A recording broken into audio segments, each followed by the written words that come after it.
Halo teman-teman, balik lagi sama saya. Oke guys, jadi pada video kali ini saya akan menceritakan sebuah alur cerita dari film yang berjudul We Are What We Are tahun 2013.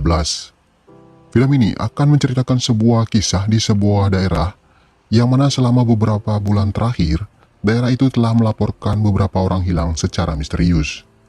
Setelah ditelusuri, ternyata semua penyelidikan mengarah pada sebuah keluarga. Jadi bagaimanakah kisah selanjutnya? Kita langsung saja ke alur cerita selengkapnya. Di awal film kita diperlihatkan seorang wanita sedang menatap hujan lebat dari jendela kamarnya. Ia kemudian mengambil kunci mobil dan menuju sebuah minimarket. Wanita ini bernama Emma Parker. Emma saat itu kelihatan kurang sehat, tangannya gemetar dan ia merasakan kepalanya tiba-tiba pusing. Setelah berbelanja, ia kemudian sempat melihat poster yang memberitakan seorang wanita telah hilang secara misterius. Saat melihat poster itu, tiba-tiba dari mulutnya keluar darah, dan kemudian saat ia mau masuk ke dalam mobil, ia pun terjatuh dan kepalanya terbentur di sebuah pipa besi yang menyebabkannya pingsan di sebuah selokan. Dan akhirnya ia pun tenggelam di selokan itu. Setelah itu terlihat dua orang gadis remaja sedang melihat sebuah surat yang ditinggalkan oleh ibunya. Dan terlihat juga seorang anak laki-laki, dan mereka adalah anak-anak dari Emma Parker, wanita yang baru kita lihat tadi. Anak yang paling tua bernama Iris, dan adiknya bernama Rose. Dan anak laki-laki yang paling kecil bernama Rory. Keluarga Parker memiliki kebiasaan dari hari Jumat sampai hari Minggu, mereka akan melakukan puasa. Dan ini adalah hari pertama untuk Rory untuk belajar berpuasa. Ia pun hanya diberikan susu untuk sarapannya hari itu. Setelah itu terlihat seorang pria berada di sebuah ruang kerja. Ia adalah Frank Parker. Ia terlihat memperbaiki sebuah jam tangan wanita, dan di sana juga ada beberapa jam tangan wanita yang lain yang tergantung di ruang kerja Frank. Setelah itu ia kembali ke rumah saat hujan semakin deras. Setelah itu terlihat sebuah mobil polisi berhenti di depan rumah Frank. Mobil ini ternyata mengabarkan bahwa istri Frank telah ditemukan tewas di sebuah selokan saat hujan deras. Dan saat itu, keluarga itu pun sangat berduka. Setelah itu terlihat Iris dan Rose menuju ke sebuah tempat atau mirip seperti klinik di mana mayat ibu mereka akan menjalani otopsi untuk mencari penyebab kematiannya. Di tengah jalan, Iris sempat melihat seorang temannya yang sedang berjaga di sebuah jalan. Ia bernama Deputi Andres. Setelah itu, di klinik mereka diterima oleh seorang dokter bernama Dr. Barrow. Ia adalah dokter yang akan melakukan otopsi pada mayat Emma. Iris mengatakan bahwa ayahnya tidak bisa datang karena masih berduka pada saat itu, dan merekalah yang akan menggantikan posisi ayahnya pada saat itu. Setelah itu Iris pun diajak ke ruang otopsi, dan dokter menjelaskan bahwa kematian ibunya sebenarnya bukan karena tenggelam. Namun sebelum itu, ibunya memiliki riwayat penyakit bawaan yang mirip seperti penyakit Parkinson. Setelah sampai di rumah, Iris pun menyampaikan semua yang dijelaskan dokter kepada ayahnya. Di sini ayah juga menjelaskan bahwa Iris sekarang yang akan menggantikan ibunya, dari menyiapkan makan dan semua urusan rumah termasuk merawat Rory. Setelah itu Frank terlihat mengemudi dan melewati sebuah jalan sepi. Saat itu ia kemudian melewati seorang wanita yang sedang mengganti roda mobilnya. Ia pun terhenti dan sejenak berpikir, lalu kemudian turun mendekati wanita itu dengan membawa sebuah kunci roda. Keesokan harinya terlihat Frank terbangun dari tidurnya. Ia pun membuka karpet lantainya dan mengambil sebuah buku yang disimpan di lantai kayu rumahnya. Di tempat lain terlihat dokter yang kemarin sedang mencari bunga di dekat sungai. Tiba-tiba anjing miliknya menemukan sesuatu di bawah pohon besar yang sudah mati. Dokter pun mendekati anjingnya dan setelah dilihat, ternyata dokter itu menemukan sesuatu mirip seperti tulang jari-jari manusia. Di tempat lain, terlihat sepasang suami istri melaporkan kehilangan putrinya yang tidak pulang dari kemarin malam. Setelah itu, poster tentang menghilangnya putri pasangan ini pun disebar di setiap tempat di kota itu. Di hari yang sama saat itu, Frank terlihat berada di gudangnya. Ia terlihat membakar surat-surat dan memeriksa sebuah grendel yang ada di bawah karpetnya. Tiba-tiba ia cepat-cepat menutup kembali karena seseorang mengetuk pintu gudangnya. Orang ini mengatakan ia akan pindah dari kota itu karena badai telah menyapu semuanya. Ia mengatakan akan pindah ke kota dan terlihat ia memberikan sejumlah uang kepada Frank. Rupanya Frank memiliki usaha penyewaan rumah trailer, yang mana rumah ini dibuat dari sebuah bus trailer. Di rumahnya terlihat Rory saat itu kelaparan, dan dengan diam-diam Ross memberikan sereal kepada Rory saat ayahnya tak di rumah. Dan ternyata saat itu ayahnya sedang berada di rumah tetangganya yang bernama Marge. Ia ke rumah Marge untuk meminta Marge untuk menjaga Rory sebentar karena ia dan dua anak gadisnya akan datang ke pemakaman istrinya nanti sore. Dan setelah itu ia pun memberikan sesuatu pada Marge. Di tempat lain terlihat si dokter menelpon salah satu sheriff di kota itu dan ia ingin menunjukkan sesuatu pada sheriff itu. Setelah menelpon terlihat si dokter melihat foto anak gadisnya yang ternyata juga telah hilang secara misterius. Di siang harinya saat Iris dan Ross sedang merapikan barang-barang ibunya di gudang, terlihat si Rory masuk ke gudang bawah tanah. Sambil membawa lentera, ia pun masuk semakin dalam ke dalam gudang. Hingga ia tiba di sebuah pintu yang terkunci. Dan kemudian saat ia mengintip dari bawah pintu, sebuah tangan keluar dari bawah pintu. Setelah itu, Rory yang ketakutan berlari keluar, namun ia ditangkap oleh ayahnya.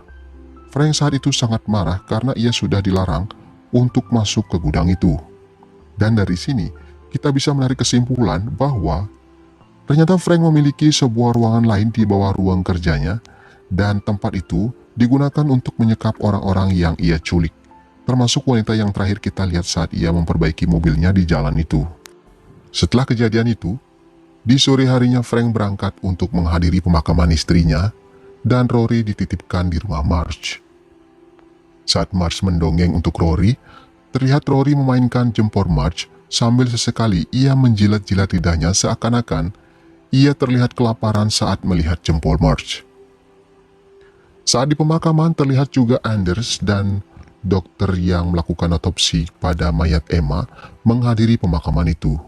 Dan saat setelah pemakamannya selesai, Frank kemudian memberikan buku diary ibunya kepada Iris. Di malam harinya, terlihat Anders mampir ke rumah Iris. Dan sepertinya ada hubungan asmara di antara mereka berdua. Setelah mengucapkan bela sungkawa dan sedikit motivasi, ia pun meninggalkan rumah Iris. Setelah itu terlihat Dr. Barrow menemui seorang sheriff yang bernama Sheriff Max. Dr. Barrow pun meminta Sheriff Max untuk mengecek tulang hasil temuannya itu. Dr. Barrow sangat berharap bahwa tulang hasil temuannya ini dapat memberikan sedikit harapan tentang hilangnya anak perempuannya beberapa bulan yang lalu. Namun ia tak mendapat jawaban yang memuaskan dari Sheriff Max, dan ia pun kemudian pergi menemui seorang sheriff lainnya yang bernama Sheriff Andres di sebuah minibar. Dan setelah melakukan perbincangan yang cukup panjang, Sheriff Andres pun akhirnya bersedia membantu. Di tempat lain, Ross mendatangi rumah Marge dengan agak panik. Ternyata Rory saat itu sedang sakit. Marge pun kemudian bergerak ke rumah Frank. Di sana ia melihat Rory sedang demam. Ia kemudian menyuruh Iris mengambil obat dan menyuruh Ross untuk mengambil baju ganti. Kemudian Rory tiba-tiba menghisap jempol Marge dan kemudian ia menggigitnya. Saat itu Frank pun datang tiba-tiba dan ia pun meminta Marge untuk kembali pulang. Dan saat Marge pulang, seketika itu Frank yang telah 3 hari berpuasa akhirnya benar-benar kelelahan dan merasakan badannya gemetar. Dan saat itulah ia meminta kedua anaknya untuk segera menyiapkan makan malam. Setelah itu Iris dan Ross menuju ruang di mana Frank menyekap semua orang-orang yang telah ia culik. Di sana ternyata ada seorang wanita yang belum lama mereka culik. Wanita ini bernama Nyonya Stratton. Ia kemudian dilumpuhkan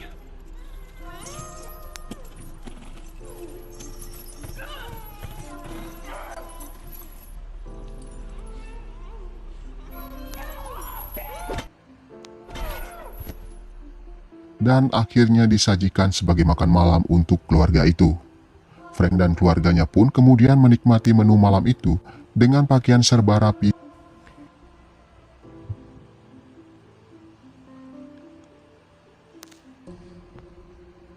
Keesokan harinya, Dr. Barrow dan Andres kemudian menyusuri anak sungai, tempat di mana Dr. Barrow menemukan tulang itu. Namun saat itu, ia bukannya menemukan potongan tulang, melainkan ia menemukan potongan daging dan potongan-potongan tulang yang sudah matang. Ia pun kemudian membawa sampel daging yang ia temukan dan meminta Andres melanjutkan pencarian. Tiba-tiba dari jendela rumahnya, Rose dan Iris melihat Andres sedang menyusuri anak sungai di belakang rumahnya.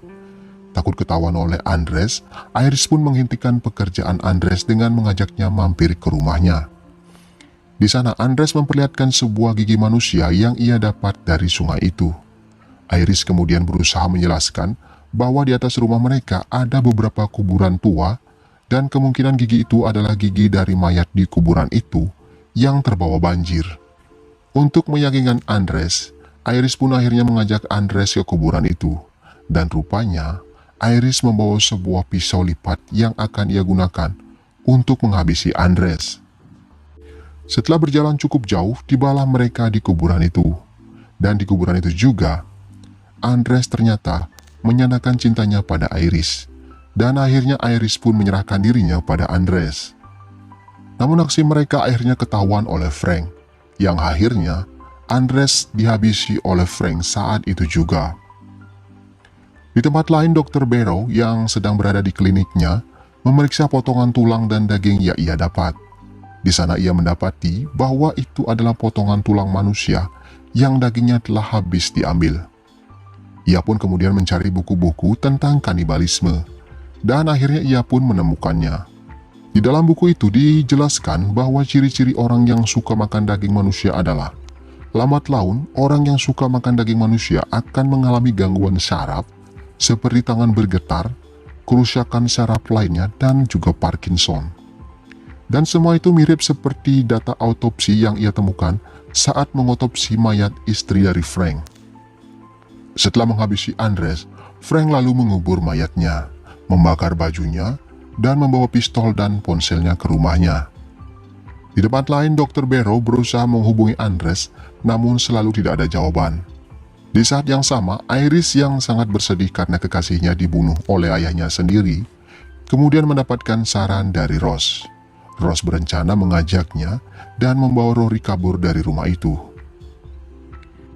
Dari jendela, Rory melihat di malam itu ayahnya pergi membawa sebuah kampak.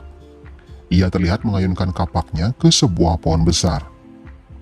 Saat itu ia meluapkan kekesalannya pada pohon itu. Tiba-tiba, ia mendapat sebuah potongan tulang rahang di sekitar tempat itu. Setelah diperiksa di sekitar tempat itu, ternyata ia juga mendapatkan tengkorak yang lain. Dan dilanjutkan tulang belulang manusia yang lainnya. Ternyata, hujan deras belakangan ini menyebabkan kuburan tempat ia menanam semua tulang-tulang korban kanibalismenya menjadi longsor, sehingga tanahnya pun terkikis dan tulang-tulang itu pun terbawa hingga ke anak-anak sungai di belakang rumahnya. Ia kemudian mulai mengumpulkan kembali tulang-tulang itu, dan ia pun mulai kelelahan hingga membiarkan tulang-tulang itu terbawa aliran sungai. Dr. Barrow yang tak menemukan Andres kemudian mendatangi kantor polisi tempat Andres bertugas. Di sana ia mendapati seorang wanita bernama Emily. Karena tak menemukan Andres di sana, ia pun mengatakan mau mengambil barang-barangnya yang tertinggal di ruangan Sheriff Max. Namun ternyata ia bukannya mengambil barang-barangnya, ternyata ia mengambil pistol Sheriff Max. Setelah menitipkan anjingnya, Dr. Barrow menuju ke tempat Frank.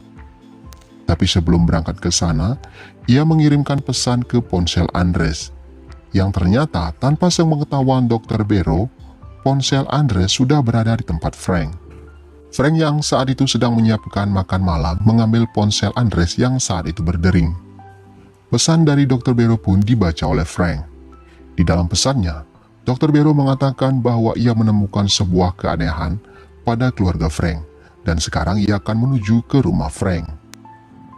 Mengetahui bahwa Dr. Barrow telah mencurigainya dan berpikir bahwa semua akan berakhir saat itu juga, Ia pun mengambil bubuk arsenik dan mencampur di hidangan makan malam mereka. Setelah itu ia kemudian memanggil anak-anaknya untuk makan malam bersama. Saat menyiapkan hidangan, Ross secara tidak sengaja mendapati serbuk arsenik yang tertinggal di taplak meja makannya. Setelah mengecek, ternyata bubuk arsenik di tempatnya tinggal sedikit. Ia pun menyadari bahwa ayahnya berencana membunuh mereka semua. Setelah selesai berdoa, waktu makan pun tiba. Ross tengah berbisik berkali-kali mencoba berusaha memanggil-manggil Iris, tapi Iris tidak mendengarnya. Hingga saat Rory mulai menyantap makanannya, Ross mengempaskan makanan Rory. Frank hanya menatap tajam pada Ross. Tiba-tiba, pintu rumah Frank ada yang mengetuk, dan Iris pun membukanya. Ternyata Dr. Barrow sudah ada di depan pintu. Dr. Barrow pun akhirnya dipersilahkan masuk, dan kemudian ia menyuruh anak-anaknya ke dalam.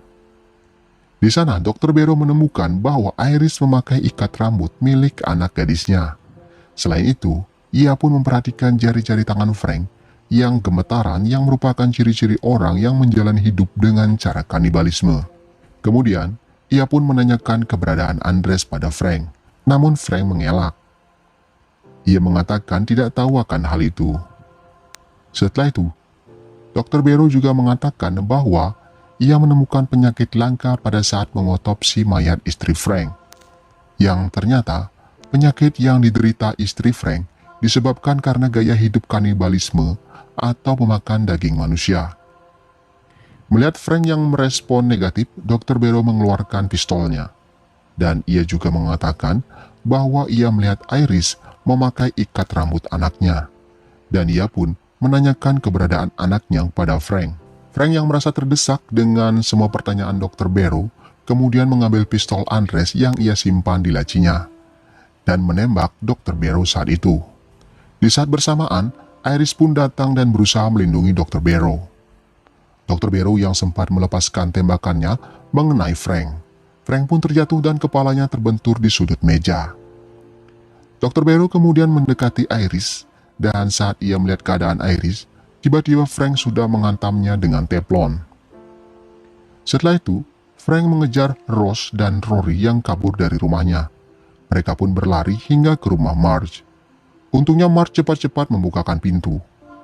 Marge yang penasaran pun mengintip dari jendela, namun Frank pun menghabisinya dari balik pintu. Akhirnya Ross dan Rory kembali dibawa pulang. Makan malam mereka pun akhirnya dilanjutkan.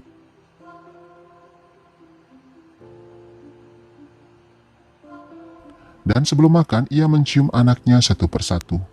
Dan saat ia mau mencium Ross, tiba-tiba Ross menggigit leher Frank. Dan melihat akan hal itu, Iris juga melakukan penancapan pisau ke tangan Frank.